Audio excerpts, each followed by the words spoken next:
Sunday ശാലോമിലേക്ക് സ്വാഗതം. ഞാൻ Jose John Mallikassery. Yemen ആസ്ഥാനമായി പ്രവർത്തിക്കുന്ന ഹൂത്തികൾ ഇന്നലെ അമേരിക്കൻ ആക്രമണത്തിന് ഇരയായി. ഡൊണാൾഡ് ട്രംപ് അധികാരമേറ്റെടുത്തതിന് ശേഷം ആദ്യമായാണ് അമേരിക്ക ഹൂത്തികൾക്ക് നേരെ ആക്രമണം അഴിച്ചുവിടുന്നത്. യമന്റെ തലസ്ഥാനമായ സന ഇപ്പോൾ ഹൂതികളുടെ ഭരണത്തിന് കീഴിലാണ്, അവരുടെ പിടിയിലാണ്. സനയിലാണ് പ്രധാനമായിട്ടും ആക്രമണങ്ങൾ നടത്തിയത്.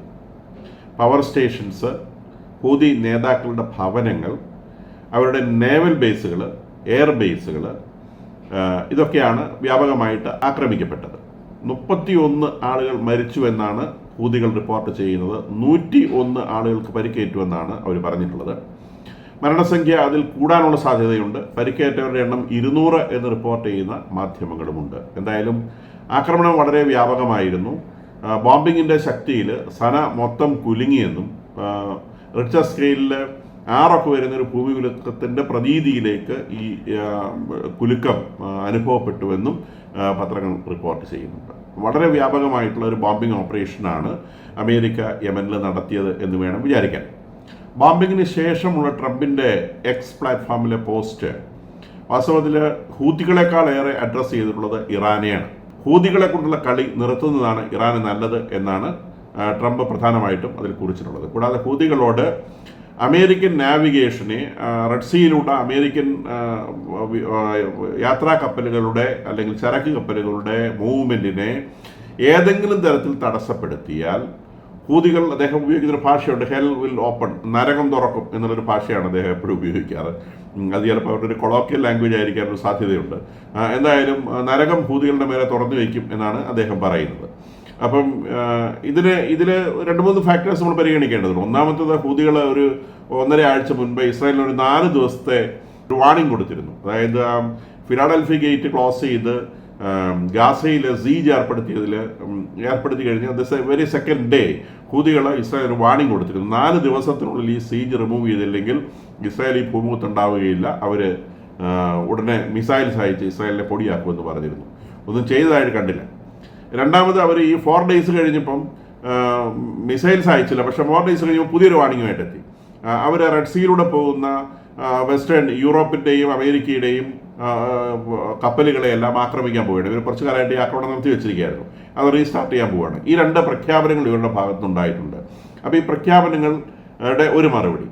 2, ഡൊണാൾഡ് ട്രംപ് ഇറാൻ അഡ്മിനിസ്ട്രേഷന് ഒരു കത്തയച്ചിരുന്നു. അതായത് ഈ ന്യൂക്ലിയർ റിസർച്ചുകൾ മുഴുവൻ പൂർണ്ണമായി നിർത്തിവെക്കണമെന്നും ഒരു നെഗോസിയേഷൻ ടേബിളിലേക്ക് വരണമെന്നുമുള്ളതായിരുന്നു അദ്ദേഹത്തിൻ്റെ മുഖ്യമായിട്ടുള്ള ഡിമാൻഡ്. അതിന് റെസ്പോൺസായിട്ട് ഖമനേയി പറഞ്ഞത്, നിങ്ങളുടെ ഭീഷണിക്ക് വഴങ്ങിയൊന്നും ചർച്ചയ്ക്ക് വരാൻ ഞങ്ങൾ തയ്യാറല്ല എന്നുള്ള ഒരു മറുപടിയാണ് അദ്ദേഹം പബ്ലിക് പ്ലാറ്റ്ഫോമിൽ കൊടുത്തത്. ലെറ്ററിന് ഒരു മറുപടി ഇതുവരെ കൊടുത്തിട്ടില്ല. അപ്പോൾ ഇതിൻ്റെ 2ൻ്റെയും പശ്ചാത്തലത്തിൽ വേണം ഈ ആക്രമണത്തെ കാണാൻ. അപ്പോൾ ഇത് വാസ്തവത്തിൽ മനസ്സിലാക്കേണ്ടത്, ഡൊണാൾഡ് ട്രംപ് ആക്രമിച്ചിരിക്കുന്നത് ഹൂത്തികളെ മാത്രമല്ല, ഇറാനെ കൂടിയാണ്. This is a warning to Iran. അപ്പോൾ ഇത് ഈ ഹൂതികൾ എന്ന് പറയുന്നത് ഇറാൻ്റെ ഒരു കൈയാണ്. അപ്പോൾ ആ കൈക്കിട്ടുള്ള ഒരു ആക്രമണം, കൈക്കിട്ടുള്ള ഒരു വെട്ടലാണ് ഇപ്പോൾ കണ്ടത്. നിന്റെ തലക്കിട്ട് ഉടനെ വരും എന്നുള്ള വാർണിംഗ് ആണ് ഇതിനകത്ത് പ്രധാനമായും ഉദ്ദേശിക്കുന്നത് എന്ന് വേണം മനസ്സിലാക്കാൻ. അപ്പോൾ അത് മനസ്സിലാക്കിക്കൊണ്ടായിരിക്കണം ഇറാൻ്റെ വിദേശകാര്യമന്ത്രി അബ്ബാസ് അഗാർച്ചി എന്ന് പറയുന്ന ആൾ ഉടനെ റെസ്പോണ്ട് ചെയ്തു. ഇറാൻ്റെ ഫോറിൻ നയങ്ങൾ തീരുമാനിക്കുന്ന ട്രംപ് അല്ല, ഞങ്ങളുടെ ഇഷ്ടം പോലെ പെരുമാറും എന്നാണ് അവരുടെ ആദ്യത്തെ റെസ്പോൺസ് വന്നത്. സൺഡേ മോർണിംഗിൽ വന്ന റെസ്പോൺസ് അതായിരുന്നു. പക്ഷേ ഈവനിങ് ആയപ്പോഴേക്കും ആ റെസ്പോൺസ് അവർ തിരുത്തി. ഈ ഹൂതികളുമായിട്ട് ഞങ്ങൾക്ക് യാതൊരു ബന്ധവുമില്ല, ഹൂതികളെ ഞങ്ങൾ സഹായിക്കാറില്ല എന്നൊക്കെയുള്ള ഭാഷ്യമാണ് പിന്നീട് വൈകുന്നേരമായപ്പോഴേക്കും അവർ റെസ്പോൺസിനുള്ളിൽ കണ്ട സംഗതി. അപ്പോൾ ആദ്യത്തെ റെസ്പോൺസ് എന്ന് പറയുന്നത് പിന്നെ ഉടക്കെങ്കിലും ഉടക്ക് എന്നുള്ള തരത്തിലുള്ള റെസ്പോൺസ് ആയിരുന്നു. രണ്ടാമത്തെ റെസ്പോൺസ് ഞങ്ങൾക്കിതിൽ പങ്കില്ല എന്ന് പറഞ്ഞുകൊണ്ടുള്ള പത്തി താഴ്ത്തിക്കൊണ്ട റെസ്പോൺസാണ്. അപ്പോൾ രണ്ടാമത്തത് മിക്കവാറും പെഷേസ്കിയാൻ ഇടപെട്ട് മര്യാദയ്ക്കിരുന്നു, ഇല്ലെങ്കിൽ അടി കിട്ടുമെന്ന് പറഞ്ഞു കാണും. മറ്റേ ഈ അബ്ബാസ് അഗാർച്ചി എന്ന് പറയുന്നയാൾ ഖമനേയിയുടെ സ്വന്തം ആളാണ്. മിനിസ്ട്രിയിൽ ഖമനേയിക്ക് വേണ്ടി ഇറാനിയൻ മന്ത്രിസഭയിൽ ഒരു മൗത്ത് പീസായിട്ട് പ്രവർത്തിക്കുന്ന ആൾ ഇദ്ദേഹമാണ്. അപ്പം അദ്ദേഹത്തിൻ്റെ ഇമ്മീഡിയറ്റ് റെസ്പോൺസ് എന്ന് പറയുന്നത് ഉടനെ അദ്ദേഹത്തിന് സ്വർഗത്തിൽ പോകണമെന്ന് ആഗ്രഹമുള്ള മട്ടിലാണ് അദ്ദേഹം റെസ്പോൺസ് പറഞ്ഞത്. പിന്നീട് റെസ്പോൺസ് തണുപ്പിച്ചിട്ടുണ്ട്. അപ്പോൾ ഇത് ഒരു പുതിയ തുടക്കമായിട്ട് വേണം കരുതാൻ. കാരണം ട്രംപ് ആദ്യമായിട്ടാണ് ആയുധങ്ങളെടുത്ത് പ്രയോഗിക്കുന്നത് ഈ പുതിയ ടേം വന്നതിന് ശേഷം. അപ്പോൾ ഇവിടെ നിന്ന് ഇത് ഹൂതികൾക്ക് നേരെയും ഒരുപക്ഷെ ഇറാന് നേരെയും തിരിയാൻ സാധ്യതയെന്ന് മനസ്സിലാക്കുക. അതിനിടയിലൂടെ ഇസ്രായേൽ ഹമാസ് പീസ് ടോക്കുകൾ എവിടെയും എത്തിയതായ വിവരമില്ല. ഹമാസിൻ്റെ ആളുകൾ ധാരാളമായിട്ട് ഇൻ്റലിജൻസ് ഉപകരണങ്ങൾ ഇസ്രായേൽ ഗാസയിൽ നിക്ഷേപിച്ചതായി കണ്ടെത്തുന്നതായി അവർ പറയുന്നുണ്ട്. അവർ ചെല്ലുന്നിടത്തെല്ലാം ഗാസയിൽ എല്ലായിടത്തും ഇന്റലിജൻസ് ഉപകരണങ്ങൾ, അതായത് ഗാസയിലെ വിവരങ്ങൾ ചോർത്തിയെടുക്കാൻ പറ്റിയ ഇൻസ്ട്രുമെന്റ്സ്, ക്യാമറകൾ ഗാസയിൽ സർവ്വസ്ഥലത്ത് സ്ഥാപിച്ചിരിക്കുകയാണ്. അപ്പോൾ അത് പോലെ മണ്ണിരയൊക്കെ പോലെ അപ്പിയറൻസ് ഉള്ള സാധനങ്ങളാണ് ഇസ്രായേലിലെ ഓരോ സ്ഥലത്തും വെച്ചിരിക്കുന്നത്. അതുകൊണ്ട് ഐഡന്റിഫൈ ചെയ്യാൻ നിവൃത്തിയില്ല എന്ന് പറഞ്ഞുകൊണ്ട് അവരുടെ തന്നെയായി ഇറങ്ങിയിട്ടുള്ള കോൺവെർസേഷൻസ് ലീക്ക് ഔട്ട് ചെയ്ത് വന്നിട്ടുണ്ട്. അപ്പോൾ ഇസ്രായേൽ അവിടെ എല്ലാം ഇന്റലിജൻസ്, അവിടെ നടക്കുന്ന ഓരോ ആക്ഷൻസും അവർ പറഞ്ഞിട്ടുള്ളത് അവിടെ ഒരു കാൽപാദം ചലിച്ചാൽ തിരിച്ചറിയത്തക്ക രീതിയിൽ ഇത്തരം എക്യുപ്മെന്റ്സ് ഗാസയുടെ സർവ്വഭാഗത്തും സ്ഥാപിച്ചിട്ടുണ്ട് എന്നാണ് ഹമാസിന്റെ തന്നെ വായിൽ നിന്ന് പുറത്തു വന്നതായി പറയപ്പെടുന്നത്.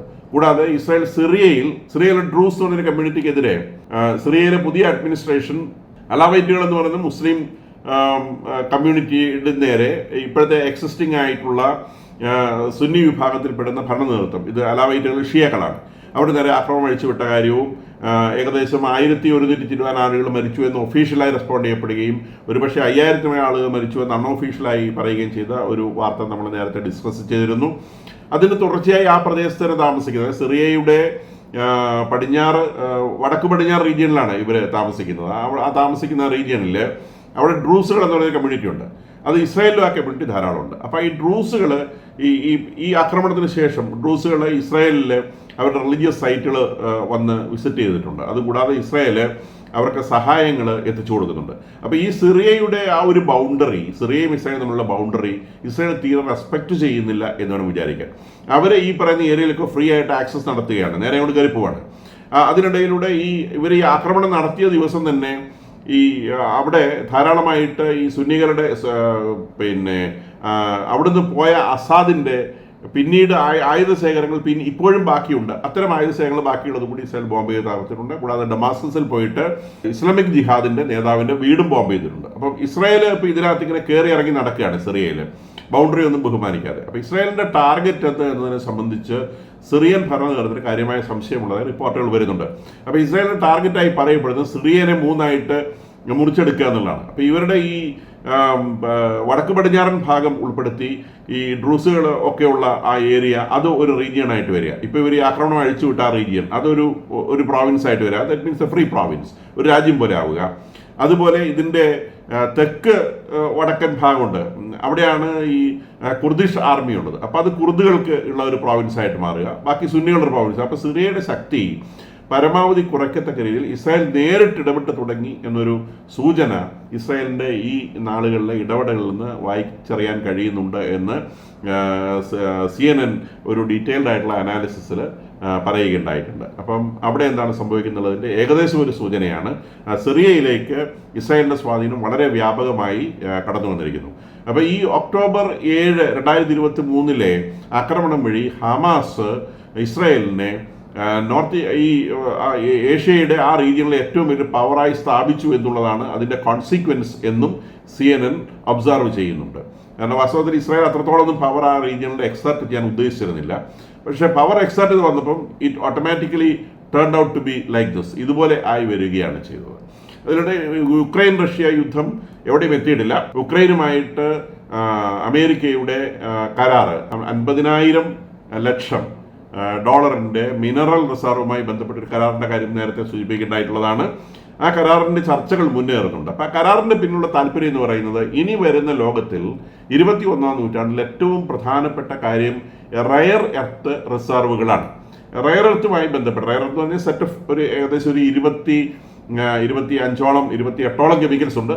അപ്പം ആ 28ഓളം കെമിക്കൽസിൻ്റെ സ്റ്റോക്ക് ഉള്ള രാജ്യങ്ങളാണ് ഇനി വരും കാലങ്ങളിൽ ലോകം ലീഡ് ചെയ്യുക. അപ്പം അങ്ങനെ വരുമ്പം അമേരിക്കയ്ക്കും യൂറോപ്പിനും ഇക്കാര്യത്തിൽ കാര്യമായ റിസർവ്സ് ഇല്ല എന്നുള്ളതാണ് സത്യം. അപ്പം ഇതിപ്പോൾ ചൈനയുടെ ഒരു മൊണോപ്പൊളിയാണ്. ചൈനയിൽ ഭയങ്കരമായിട്ട് റിസർവ് ഉണ്ടെന്ന് മാത്രമല്ല, അവർ വ്യാപകമായിട്ട് ഇത് കുഴിച്ചെടുക്കുന്നുണ്ട്, അത് പ്രോസസ്സ് ചെയ്യുന്നുണ്ട്. ഇന്ന് ലോകത്തിൽ ഇത് പ്രൊഡ്യൂസ് ചെയ്യുന്ന ഈ റയർ എർത്ത് മിനറൽസ് പ്രൊഡ്യൂസ് ചെയ്യുകയും എക്സ്പോർട്ട് ചെയ്യുകയും ചെയ്യുന്ന 95% ചൈനയിലാണ്. അപ്പോൾ യൂറോപ്പിനും അമേരിക്കയ്ക്കും ഇന്ന് ചൈനയെ ആശ്രയിച്ചിട്ടാണ് ഈ സാധനങ്ങൾ ഇമ്പോർട്ട് ചെയ്തെടുക്കാൻ സാധിക്കുന്നത്.